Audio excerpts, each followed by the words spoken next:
Bonjour et bienvenue bande kobalandia sango ya Congo to sepeli kokuta na bino na mambima ya sika pona kosola na mayo ceza koleka na mboka na biso. République démocratique du Congo noté à la une la motion de censure déposée par 301 députés on débat na ko signer pour l'Assemblée nationale. Le Premier ministre va devoir se présenter dans 48 heures pour na ko pesa biso ba amples explications sur pour se défendre. On va en parler, on va revenir sur les propos de Jean-Marc Kabunda lors de sa rencontre avec plus de 140 députés nationaux élus au Bazaki Batoua FCC et puis on va chuter avec les déclarations entre parenthèses lors de la prédication. Il y a Ngoï Moulounda, pasteur et Bande Kolandi pour na kobeta masolo notre ambi pour na bino mon mboka Joël Kadimbo tina yo pe boye bolamo. Merci mingi ndekonanga pour na invitation na yo. Mon mboka premier ministre ba na kofunda ye et pas na ba élu du peuple. Mon conseiller à répondre à la presse à l'objet et le Premier ministre n'est pas prêt à démissionner et ne va pas céder à aucune pression. Ce qui a s'est présenté, qu'est-ce qui va se passer? Bon, le problème c'est que le ridicule n'a pas été à un moment donné, la dignité, pas pour sa dignité. Là, que Alobaka, il n'a jamais été demandeur, il a posté qu'il n'a rien. Azaka plusieurs fois commissaire d'État, donc ministre. Pilotaki projet Oya copyright openze kunda entreprise publique tant basali comme commercial. Mais l'objectif est était bakabolana part yé mabunda muzito na yemoko premier ministre azaki directeur général ya SNCC. Que notala depuis hier longwe nani aye Fabien Moutom Kankato. Donc on a que SNCC le lot est mati. Il matimo mokena diamant na très haut ba ko benga diamant climatisé biloko kolia kitoko olongwe na Lubumbashi dans 3 jours bozala monedi tout pe bozungi. Mais akoko pesa bilan na ye ba ona matata ba sombela biso ba très awa na mboka oyo. Très ya kala ba voiture ya kala ba teka peinture ba elibiso. Balobi kezaki ya sika. Donc à un moment donné, vous regardez un peu tout ça, yokeli pe banano na ba koko na ba kokololo na yo okeli bango mawa ba tanga ka kombo na mabete na histoire ya mboka. Mais ceux qui a boyi ko démissionner. Mais écoutez, vous connaissez la procédure. Kabunda azalaki te lo tango balongolaki. Azalaki te. Batebelepe bazalaki te tango quand on a échangé sur la motion, je crois que jurisprudence ya Kabunda bako constater kaka bako tanga motion de censure, on va soumettre cette motion au vote et il devra démissionner. Mais je sais que j'ai encore confiance qu'un professeur d'université ka koki kozala mawa na bakoko na ena banane ba baza simane qu'au lieu à ça la résistance moko et qu'au zala lokola mawa pesoni pona yemoko pe pona libota nae. Remise et reprise et gozalate entre yena ou ya kokota loko asoka boy ko se présenter ba sali vote na simana ma kambuto leki na simana remise et reprise et gozalate. Non mais na comment na penza comme na niveau anate. Je crois que ata bazaki ko kanani mingi na président de la République te. Président de la République a ça benga ki asenga ki ni a retiré déjà confiance naïe et pas naïe. L'olenge déjà confiance et a retiré. Bon, beaucoup ça là na mutundengeni. Parce que c'est lui qui préside le conseil des ministres, c'est le président de la République. Yoko ko présider le conseil des ministres kaka soki aux pouvoir wana par délégation. Professeur Bochabo abimisela biso ba théorie et zanga mutuna mukila. Abimisela biso théorie ya un régime primo-ministériel. Ok, primo-ministériel. Depuis fin octobre, depuis fin novembre, au président suspendre le conseil des ministres. Parce que ça, c'est primo-ministériel. Pour Nanini, premier ministre a convoqué le conseil des ministres. Pour Nanini. Pourquoi il n'y a pas de conseil des ministres? Donc, à un moment donné, bon, on peut opposer une résistance. C'est là où je rejoins professeur Émile Bongeli, dans à l'Obaki, le juridisme arrogant, qu'ils ont opposé au pragmatisme politique, il y a Félix Antoine Tshisekedi. yango bakobeta bayeka na bathéorie namoni mpe leki nanga Constant Mutamba abimisi mpe nani wana asengi na premier ministre a démissionné te donc eza baprincipe moko parce que quand vous regardez je crois que naza na arrêt de la cour constitutionnelle en Wawa j'en avais ici arrêt de la cour epesi et habilité bureau d'âge 1 pour poursuivre, pour proroger session mandat na yé tina session extraordinaire pour un traité dossier comment ça s'appelle traité dossier il y a questeur adjoint ou azaki maladie et épuisé le questeur adjoint a démissionné 2 procéder par l'élection et l'installation du bureau définitif 3 contrôle parlementaire. Contrôle parlementaire, ce sont les missions régaliennes, ce sont les missions ordinaires, les affaires courantes à l'Assemblée nationale. Donc, c'est l'arrêt de la Cour constitutionnelle que ces gens pouvaient attaquer. Mais le lot, Cour constitutionnelle, Moutapesi, na bureau d'âge, mission Anna. Donc, il est obligé à répondre, maman. Ce qui a qu'à répondre était bon, il va tirer toutes les conséquences parce que Jean-Marc Kabunda a été destitué du bureau définitif de l'Assemblée nationale. Je crois que bon, estimons que Bassali Makamboana le président il va directement nommer un premier ministre où il y aura une petite transition. Non, il n'y aura pas de transition. Il y a une démarche pratiquement parallèle. Concomitamment, il y a une mission au président de la République a confié Namona Mboka Modeste Bahati, il lui a confié une mission.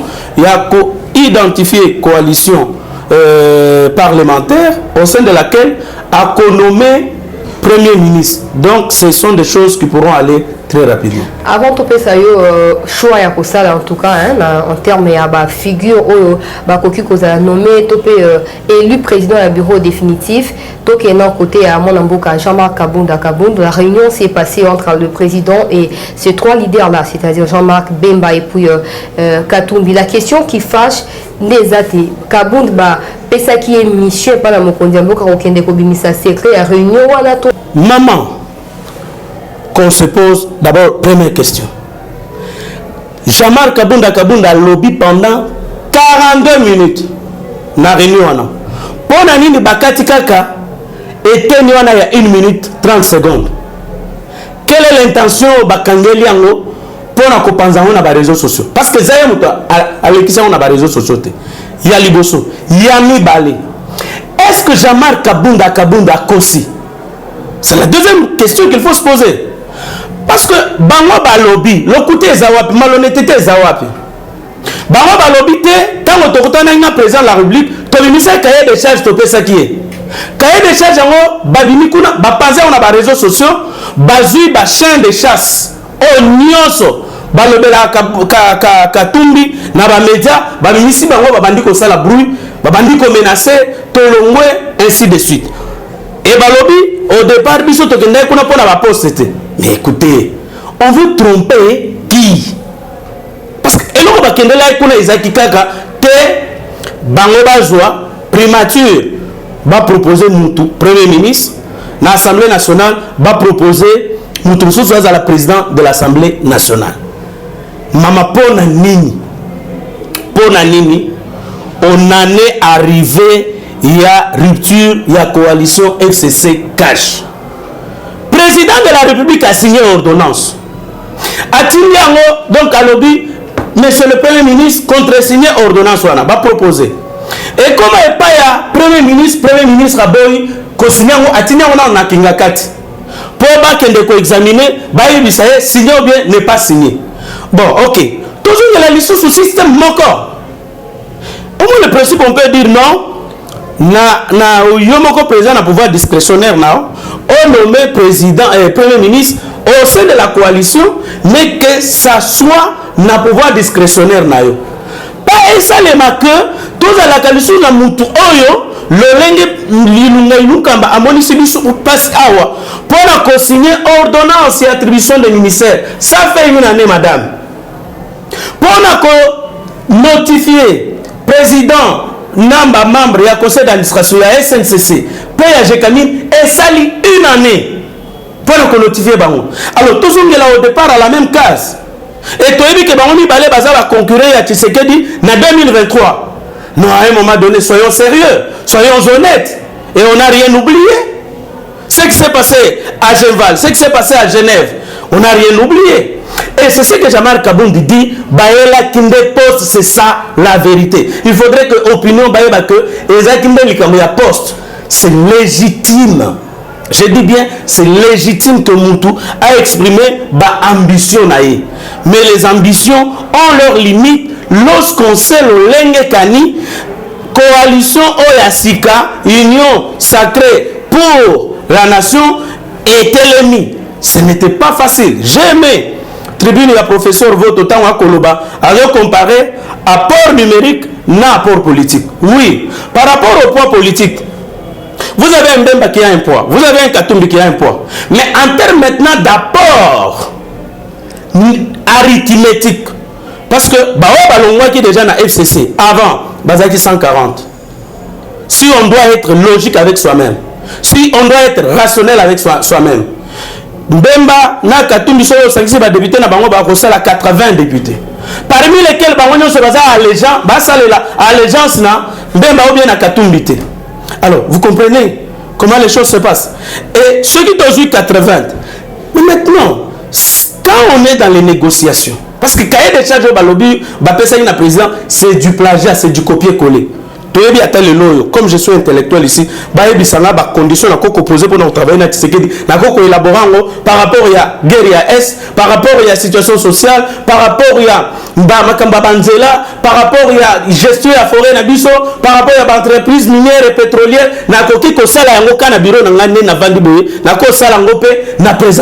mais ça n'est pas le problème. Le problème est un débat poste. Est-ce que Jean-Marc Kabound aussi à lobby à solo ye azaki na réunion wana ezate que ayambi ou azui mitino ko ute pas à président de la République pour na koya koloba yango mais à lobby parce que bande ko na biso ba yaki na posa ya ko makaka union sacrée parce que boza na négociation tant boana na négociation il faut poser la négociation et si là avant que bo bimana balabala ko crier te baboyi ba kaye de chaîne na biso to longwe na nini union sacrée non ça c'est du chantage. Makambutali numérique, hein, poids politique numérique, nous avons arithmétique. Arithmétique, Baomi Balé, Bembana, Katumbi, Baza, au moins 80 députés, Bato Baouti FCC, Baza, ceux qui 140 députés. Et l'Inkolobake, président a misé sur Bato Baza et Belé pour la désignation et la premier ministre, puis président et le bureau définitif. Si c'est oui, en quoi ça sera différent la coalition Cash FCC parce que les gens qui ont été nommés, une bonne partie, Baza qui Bato FCC. Je voudrais que Mme Hollanda discours il y a 6 minutes au président Salaki.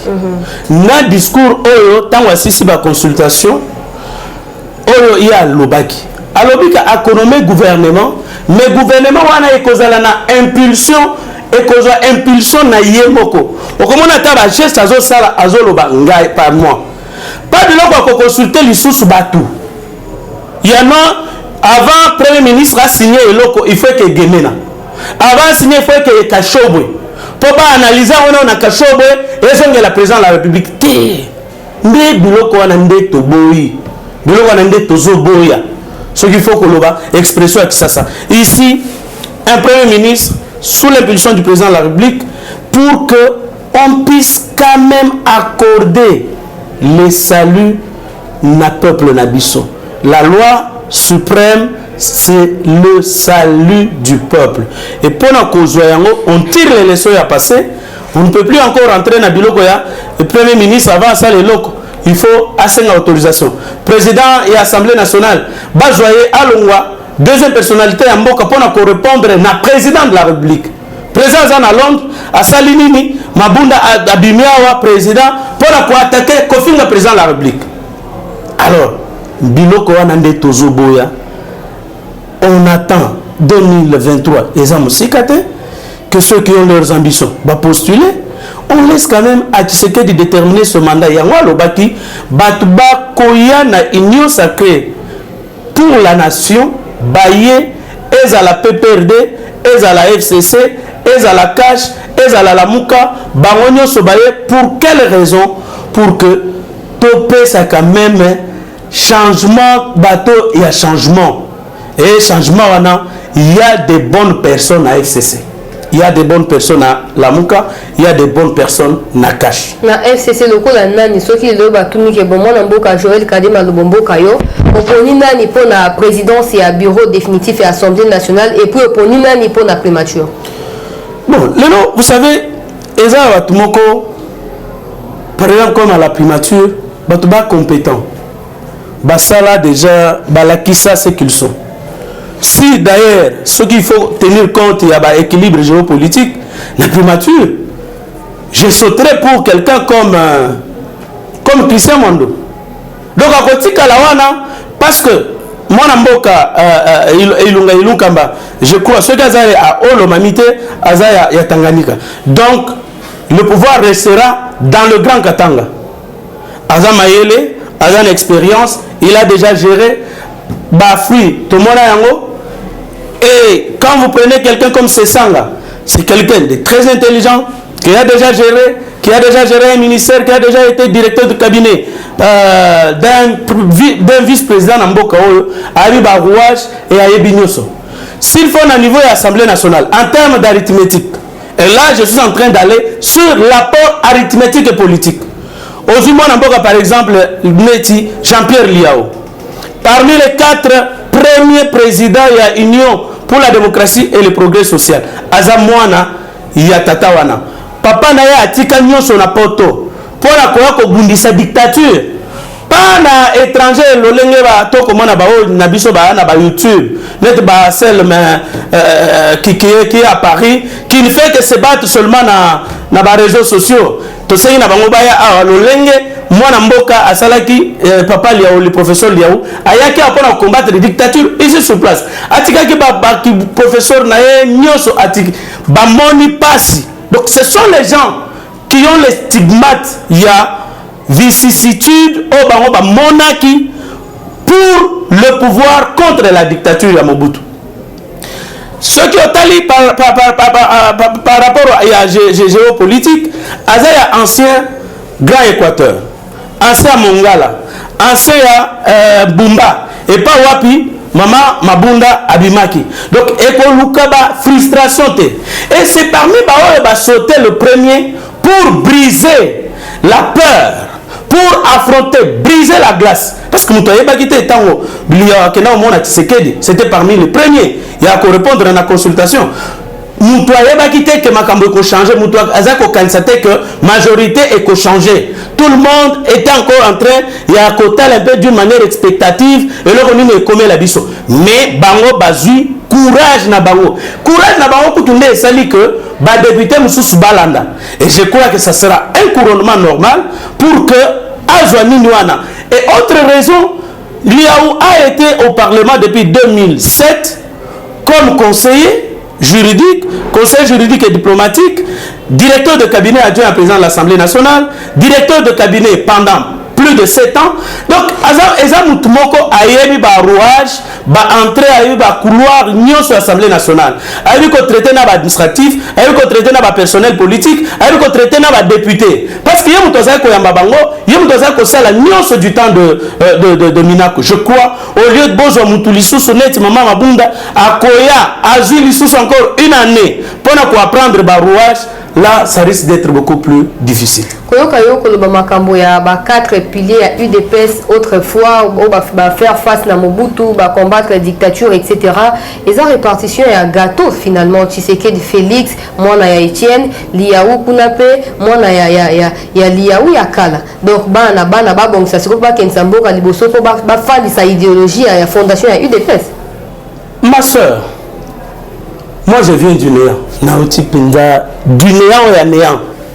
Donc là, on a l'élo et à grâce en Zambie. Je ne suis pas pour la République des fils. Nazagadako na monté, oh, Kamita, Tshisekedi, Liaou. Mais je suis pour Kibasa, tout ça, moi qui me consort. Je ne suis pas de cette République des fils de Nazakunate. Il y a des compétences. Soyez besoin moi mobaliwana liao botier na balance par rapport à ba critères nyonso na tous parce que j'ai exploité ba critères au regard il y a ba aspect nyonso politique, géopolitique, compétence, expertise. Azana master na droit, azana master na relations internationales pe na sciences politiques. Donc ce qui botier expérience azanango, expertise azanango. Ngana za pour que bapesa mwana nyonso ya Tshisekedi, mwana nyonso ya Mungulu Diaka, bapesa parce qu'il faut équilibrer. Non, moi c'est par rapport à la compétence. Quand vous partez sur le plan de la compétence, il en est compétent. Il est compétent. Celui qui est dans géopolitique, Azali. Celui qui est dans l'aspect politique, expertise, Azanango. Expérience, Azanango. C'est pourquoi je dis, a-t-il été élu? Oui. Quand vous répondez à toutes ces questions-là, vous réalisez que Azal est compétent et je souhaite que ce soit lui. C'est mon choix. Les goûts et les couleurs ne se discutent pas. C'est les candidats que je présente. Malheureusement, on a voté. Mais ceux qui et Singela Gingana voté, n'a voté. Parce que vous avez demandé mon point de vue. Et c'est ça aussi la démocratie. Et vice-présidence Mbappé Sananan, par exemple? Non, je crois que les choses pourront se redessiner Ndenge Zalaki. Je crois que Jamar Kabound mérite. Il y a Zongela Moussala place à Zalaki. Voilà, pour aller chuter dans la session où il y a actualité, Bandeko Balandi, pasteur Ngoïmou Lunda, pasteur jusqu'à pasteur, à sali, à rendre hommage, culte et hommage na Désiré Kabila, on va bien un nationaliste. Mais à cette déclaration, à l'objet, ceux qui bolingi Katanga et Katamate apprenez à respecter Joseph Kabila et Olive Lembe. Finalement, les Katanga, destin à Katanga est lié à l'avenir politique à Kabila. Quand nous sommes Kabila Zalaki, putain, Katanga Zalaki.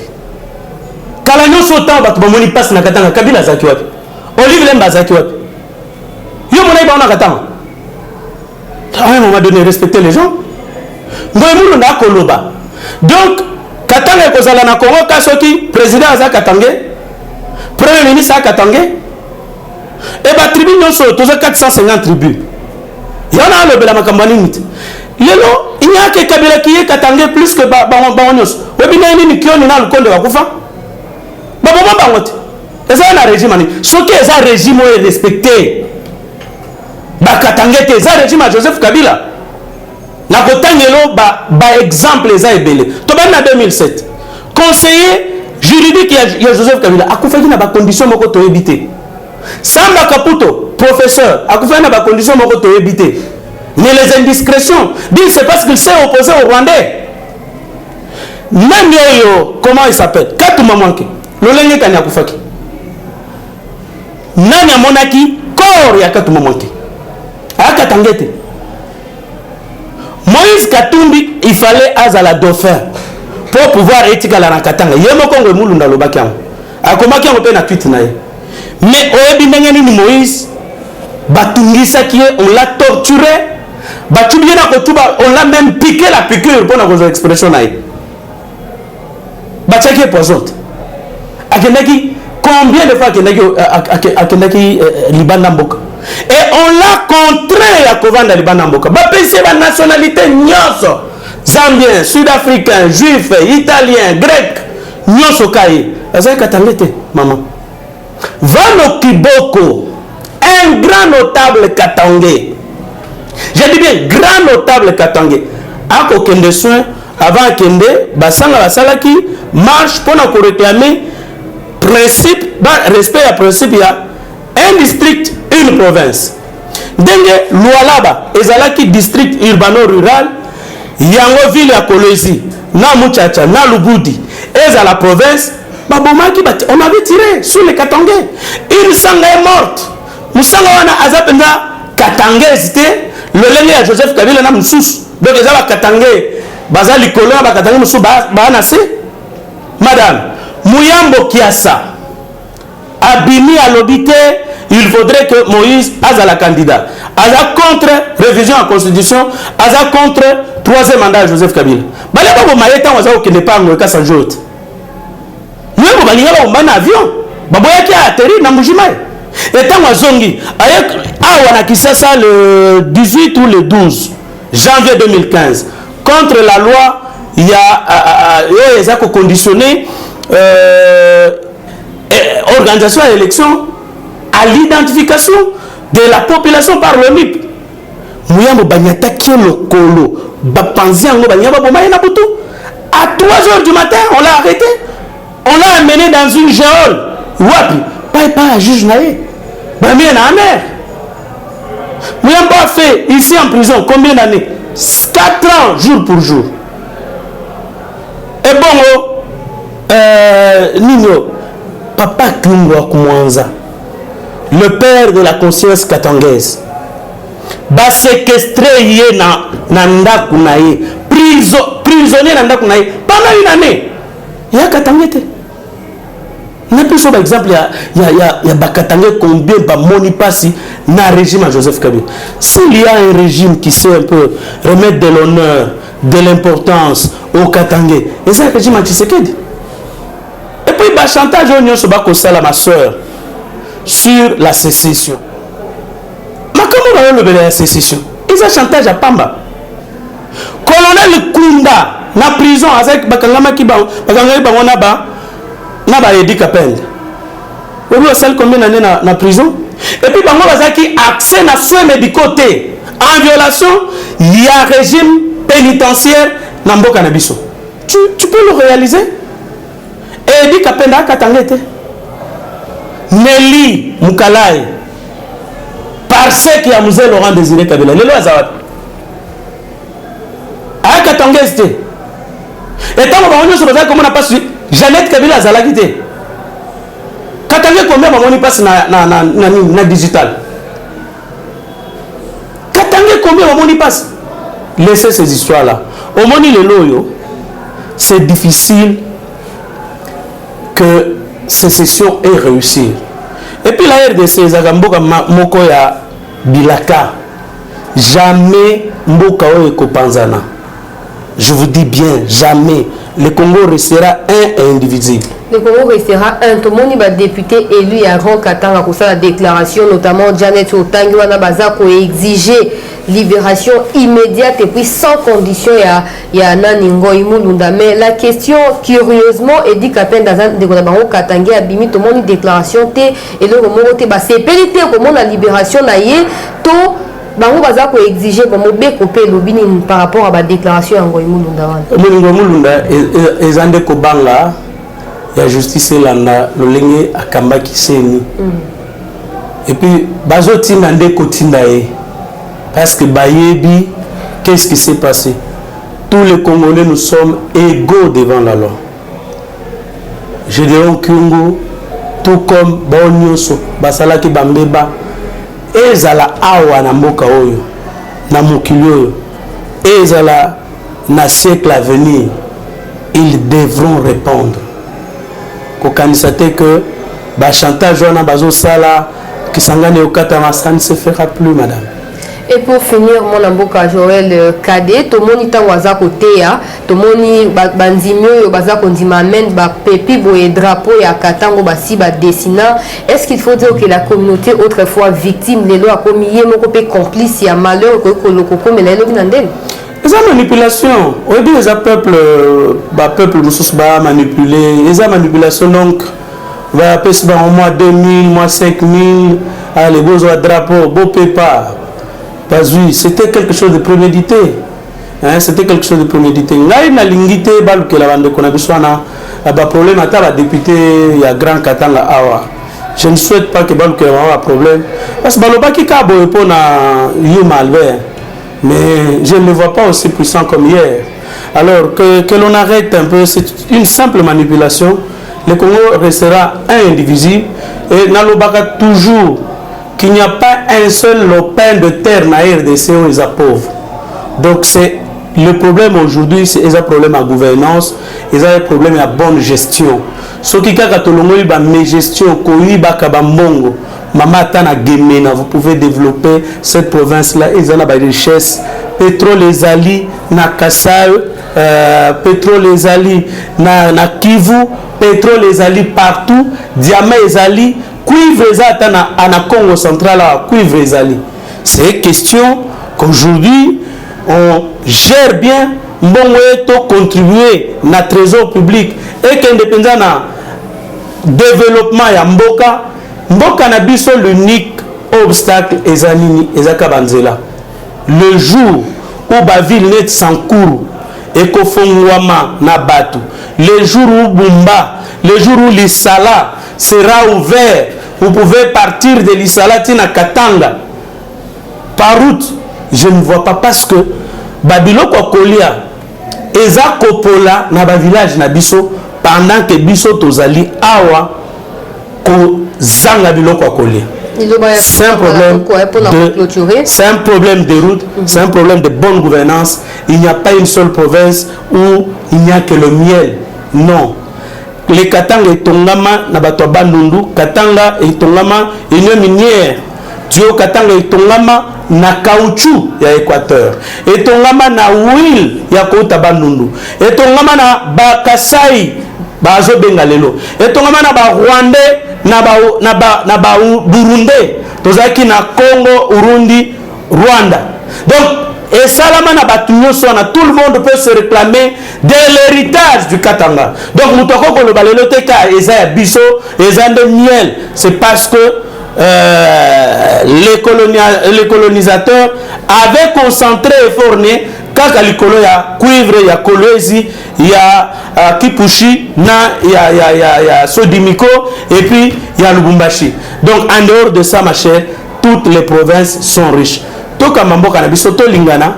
Et puis quand vous regardez Ngomuluna là, je ne le vois pas encore avec 30 ans devant lui pour vivre. Bon, il n'y a que Dieu qui décide. Pour vivre et laisser une mauvaise histoire aux prochaines progénitures. Nous avons besoin de laisser l'amour entre Congolais. Voilà ce que je peux dire comme dernier mot. Besoin de laisser l'amour à nos progénitures. C'est par là en tout cas que nous mettons fin à cette session d'actualité. Mais un seul message, Bandeko Balandi, à lancer à tout le peuple congolais. Tozaba congolais, na se retrouver na Lubumbashi, naza congolais, na Kolwezi, naza congolaise, na Équateur, na Maniema, na Sud Kivu, partout naza congolais. Bango Imulunda, Bakabila, ba instrumentalisateurs et autres, ba députés soi-disant, baza pour réclamer libération immédiate.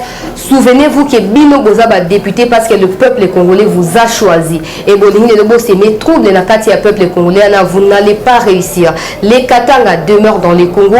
Et le Congo actuellement n'a qu'un seul président et l'unique, Félix Antoine Tshisekedi Tshilombo, n'en déplaise en tout cas aux détracteurs. Tokom Nasuka Bandeko Landi à Samoa Congo. Merci Arnaud Tshilombo à la caméra pour réaliser session Oyo. Il y a actualité, boti à peine à commentaire Makanis Nabino, on a sujet au mieux Sototi, pour Beta Moko Pessimana Mousou. Retrouvez-moi demain, madame, messieurs, à la même heure sans Samoa Congo. À très bientôt. Eshima, votre magazine qui bat au rythme de l'actualité. Une réponse à vos besoins en information, un éclairage dans divers domaines. Impartial, documenté, instructif. Eshima au cœur de l'info. Retrouvez la nouvelle édition.